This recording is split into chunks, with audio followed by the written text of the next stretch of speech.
All right, hello everyone. Welcome to this video. So what we are going to do here today, අපි අද මේ video එකේ කරන්න යන්නේ optimistic කියන word එක අරගෙන මේක කොහොමද use වෙන්නේ, මේක practically කොහොමද use කරන්න කියන එක අපි ඉගෙන ගන්නයි යන්නේ. ඉතින් මම හිතනවා ඔයගොල්ලෝ මේ word එක අහලා තියෙනවා කියලා. Right, optimistic කියන word එක ඔයගොල්ලෝ අහලා තියෙනවා කියලා මම හිතනවා. ඔයගොල්ලෝ meaning එක කොහොමද use කරන්නේ? මේක කොහොමද අපි practically use කරන්නේ? guys සාමාන්‍යයෙන් ඔයා හැම දෙයක් දිහාම සුබවාදී විදියට බලනවා. positive outlook එකක් තියෙනවා නම් කොච්චර ජීවිතේ ප්‍රශ්න ආවත් right සමහර විට අපිට එක එක ප්‍රශ්න එන්න පුළුවන්, financial ප්‍රශ්න තියෙන්න පුළුවන්, අපිට relationship issues තියෙන්න පුළුවන්.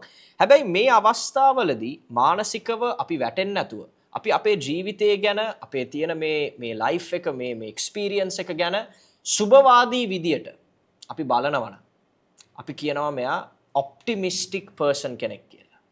right, he is an optimistic person. ඔහු බොහොම සුබවාදී පුද්ගලයෙක්. ධනාත්මක විදියට තමාගේ ජීවිතය දිහා බලන පුද්ගලයෙක්. right, උදාහරණයක් වශයෙන් අපි හිතනවා කවුරු හරි කෙනෙක් business එකක් අලුතෙන් start කළා වෙන්න පුළුවන්. right, ඔය අලුතෙන් business එකක් පටන් ගන්න තියෙනවා. මේ business එකේ ඔයාට මාර challenges ටිකක් එනවා. right, දන්නවනේ business එකක් අලුතෙන් පටන් ගත්තම මාර විදියට ප්‍රශ්න ගොඩක් ඔයාට මුහුණ දෙන්න වෙනවා. right, මේ ප්‍රශ්නවලදී ඔයා වැටුනොත්, ඔයා නෙගටිව් විදියට හිතන්න ගත්තොත් ඔයාට මේ බිස්නස් එක ඉදිරියට කරගෙන යන්න බැරි වෙනවා. මොකද ඔයාගේ මෙන්ටැලිටි එක ස්ට්‍රෝං නැහැ. ඔයාට ධනාත්මක විදියට මේ ප්‍රශ්න ගැන හිතන්න බෑ. ඔයාට හිතන්න පුළුවන් රයිට් මේ ප්‍රශ්නේ එන්නේ මට යම් කිසි දෙයක් ඉගෙන ගන්න කියන මෙන්ටැලිටි එක ඔයාට ගන්න බැරි නම් ඔයාට මේ බිස්නස් එක ඉදිරියට කරගෙන යන්න අමාරු වෙනවා. රයිට්. හැබැයි ඔයාගේ මේ ප්‍රශ්න දිහා ධනාත්මක විදියට බලනවා. ඔයා හිතනවා නම් රයිට් මොනවා වුණත්, මොන ප්‍රශ්න ආවත්, ෆයිනෑන්ෂල් ගැටලු ආවත් මම කොහොම හරි ඉදිරියට වැඩ කරගෙන යනවා. මම කොහොම හරි මේ චැලෙන්ජ් එක ගොඩ එන්න උත්සාහයක් ගන්නවා. එතකොට ඔයා ඔප්ටිමිස්ටික් පුද්ගලයෙක්. රයිට්, ඔයා හැම වෙලාවෙම ධනාත්මක විදියට, සුබවාදී විදියට ඔයාගේ ජීවිතය දිහා බලන පුද්ගලයෙක්. Right, so you are an optimistic person. Do you understand what I mean? So guys, now if you want to learn about this word further, ඔයාට මේ වචන ගැන තවත් ඉගෙන ගන්න ඕනේ නම් මේක native speakers ලා භාවිතා කරන්නේ කොහොමද, මේ word එක කොහොමද presidents ලා, right, movies වල, TV series වල, teachers ලාගෙන් මේ හැම අංශකින්ම කොහොමද මේ word එක හරියට use වෙන්නේ කියලා ඔයාට ඉගෙන ගන්න ඕනේ නම් language B AI dictionary එකට ගිහිල්ලා ඔයාට මේ word එක search කරලා බලන්න පුළුවන්. right, අපි ඉතින් කරලා බලමු. ඉස්සෙල්ලාම ඔයාගේ browser එකට ගිහිල්ලා language B AI කියලා ඔයා search කරලා බලනවා. right, ඊට පස්සේ ඔයා යනවා අපේ platform එකට. okay, platform එකට ගියාට පස්සේ ඔයා මේ start learning කියන button එක ඔයාට click කරන්න පුළුවන්. right, ඊට පස්සේ ඔයාගේ Google account එකත් එක්ක අපේ system එකට log වෙන්න පුළුවන්. දැන් මෙතෙන්ට ආවට පස්සේ right ඔයා type කරනවා ඔයාට ඉගෙන ගන්න ඕන word එක. මොකද්ද දැන් අපි ඉගෙන ගන්න word එක? optimistic. okay, optimistic. මේ word එක ඔයා search කරාට පස්සේ guys ඔයාට මාර ගොඩක් දේවල් මෙතන include වෙනවා. number 1 ඔයාට English meaning එක මෙතනින් බලන්න පුළුවන්. having a positive outlook, expecting good outcomes, hopeful about the future. guys ඔයාට ඔයාගේ අනාගතය දිහා ධනාත්මක හැඟීමක් තියෙනවා නම්, සුබවාදී හැඟීමක් තියෙනවා නම් ඔයා ඔප්ටිමිස්ටික් පර්සන් කෙනෙක් කියලා අපිට කියන්න පුළුවන්. දැන් ඔයාට සමහර විට මේක ඉංග්‍රීසි වලින් කියවද්දි වැඩි ඔලුවට යන්නේ නැති වෙන්න පුළුවන්. රයිට්, මොකද දැන් ඔයා ඉංග්‍රීසි ඉගෙන ගන්න නෑවිලා තියෙන්නේ. ඒතකොට සමහර විට ඉංග්‍රීසි මීනින් එකම කියුවට ඔයාට වැඩි මේක තේරෙන්නේ නැති වෙන්න පුළුවන්. එතකොට ඔයාට මෙන්න මෙතන ටොගල් එක ක්ලික් කරලා රයිට් සිංහලෙන් මේක බලන්න පුළුවන්. සුබවාදී බලාපොරොත්තු සහිත. තේරුණා නේද? එතකොට මේක තමයි සිංහල මීනින් එක. එතකොට ඔයා මෙතන ask language B කියලා ආයෙ ක්ලික් කරනවා. එතකොට ඔයාට detailed explanation එකක් මෙතනදී include වෙනවා. right, guys දැන් මෙතනදී මෙන්න මේක බලන්න. අභියෝග හමුවේදී පවා ධනාත්මක ආකල්පයක් පවත්වාගෙන යන පුද්ගලයෙක්ට තමයි අපි optimistic person කෙනෙක් කියලා කියන්නේ. පැහැදිලි නේද? අභියෝග හමුවේ challenges මැද ඔයාට පුළුවන් නම් හොඳ positive outlook එකක් එක්ක ජීවිතයට මුහුණ දෙන්න ඔයා optimistic person කෙනෙක් කියලා තමයි අපි හඳුන්වන්නේ. දැන් guys ඔයා මෙතන පල්ලෙහා read more කියන කොටසට යනවා. දැන් මෙතන මොනවද ඔයාලට හම්බෙන්නේ? මෙතනදී ඔයාට example sentences හම්බෙනවා සිංහල meaning එකත් එක්ක. අපි එකක් උදාහරණයක් විදියට ගමු. She remains optimistic about finding a new job despite the rejections. ප්‍රතික්ෂේප කිරීම තිබුණත් ඇය නව රැකියාවක් සොයා ගැනීම ගැන තවමත් සුබවාදීව සිටී.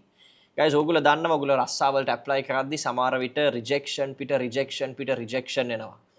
Right? apply කරනවා jobs 50කට විතර හැම එකෙම වෙන්නේ rejections. එතකොට ඔයා හිතුවොත් අප්පා මම එක රස්සාවකටවත් හරියන්නේ නැහැ. මට මේක සෙට් වෙන්නෙම නැහැ. කොච්චර කරත් මම හොඳම CV එක දැම්මත් මට රස්සාව හම්බෙන්නේ නැහැ. මෙහෙම හිතුවොත් ඔයාට කවදාවත් රස්සාවක් නැහැ. හැබැයි ඔයා හොඳ ධනාත්මක හැඟීමක් තියාගෙන ඔයා දිගින් දිගටම 100කට 200කට 300කට right apply කරගෙන යද්දි අනිවාර්යෙන්ම ඔයාට හොඳ job එකක් set වෙනවා. ඔයගොල්ලෝ දන්නවා thomas alva edison right මේ light bulb එක create කරද්දි 10 වතාවක් එයාට වැරදුනා. හැබැයි එයා කවදාවත් කිව්වේ නෑ මට 10 වතාවක් වැරදුනා කියලා. එයා කිව්වේ 10 වතාවක් හරියන්නේ නැති විදියක් මම හොයාගත්තා කියලා. අන්න එයාට තමයි අපි optimistic person කෙනෙක් කියලා කියන්නේ. ඔයාලට පැහැදිලි නේද? ඊළඟට අපි බලමු guys මේක තමයි language B අපේ තියෙන කියන්නේ මාරම වෙනස්ම දේ right? මෙතනදී ඕගොල්ලන්ට බලන්න පුළුවන් මේ words native english speakers ලා කොහොමද use කරන්න කියලා video clips හරහා. අපි මේ videos කිහිපයක් check කරලා බලමු. To make each one of these. That makes me feel incredibly optimistic. In a world where That makes me feel incredibly optimistic. What does that mean? It means it makes this person feels good about the future. I feel good about the future. I feel optimistic that something good is going to happen. හොඳ දෙයක්, ධනාත්මක දෙයක් ඉදිරියට වෙනවා කියලා මට හොඳ හැඟීමක් ඔළුවේ තියෙනවා කියලා මෙන්න මේ පුද්ගලයා කියනවා. අපි මේක different තව මොකක් කර වෙනස් category එකකින් බලමු. Education, right? Fit into the standard model. So we're optimistic that there are more particles we haven't yet discovered. We are optimistic that there are more particles we haven't discovered. අපි තාම සොයාගෙන නැති particles තියෙනවා කියලා මට හොඳ හැඟීමක්, ධනාත්මක හැඟීමක් තියෙනවා. ඒ කියන්නේ ඒගොල්ලන්ට තව particles හොයාගන්න උවමනාවක් තියෙනවා, හොයාගත්ත නැති ඒවා තියෙනවා කියලා එයාගේ ඔළුවේ එයා දන්නවා. පැහැදිලි නේද? එතකොට අපිට හොඳ ධනාත්මක හැඟීමක් ඕනම දෙයක් ගැන තියෙනවා නම් අපිට මේ optimistic කියන word එක use කරන්න පුළුවන්. I think guys ඔයගොල්ලන්ට TV series වලින් science, business, politics මේ හැම දෙයකින්ම අපි examples දීලා තනවා. එක example එකක් අපි අරන් බලමු business and politics කියන section එකේ. Well, I tend to be a little optimistic with time frames. මේ Elon Musk guys ඔයගොල්ලෝ හොඳටම දන්න businessman කෙනෙක්. I tend to be very optimistic about time frames. මම වෙලාව කියන දේ එච්චර මම ගණන් ගන්න දෙයක් නෙමෙයි. මම බොහොම positive විදියට මේ දේවල් දිහා බලනවා කියලා Elon Musk අපිට කියනවා. පැහැදිලි නේද? දැන් ඔයගොල්ලෝ මේක බලාගෙන යද්දී ඕගොල්ලොන්ට සමහර විට මේ captions වල තේරෙන්නේ නැති වචනයක් තියෙන්න පුළුවන්. Right? Guys මෙතනදී තියෙන ලස්සනම දේ තමයි the most beautiful thing here is ඕගොල්ලොන්ට captions වල තියෙන වචනයක් තේරෙන්නේ නැත්නම් අපි පොඩ්ඩක් tough word එකක් බලමු 2026. right So Elon Musk කතා කරද්දී සාමාන්‍ය tough words Before use කරන්නේ 2027. right අපි ඒකින්ද පොඩි ලේසි වචනයක් කරන් දැන් මේ before කියන වචනේ අපි නික ආරම්භ බලමු right before කියන වචනේ අපි click කරපු ගමන් එතනදිත් ඔයාට අර මම පෙන්නපු විදිය හැම දෙයක්ම වෙනවා පැහැදිලි නේද English meaning එක සිංහල meaning එක expanded explanation එක read more කියලා ගැහුවම example sentences videos guys මේ හැම දෙයක්ම ඔයාට ලස්සනට පිළිවෙලට එනවා.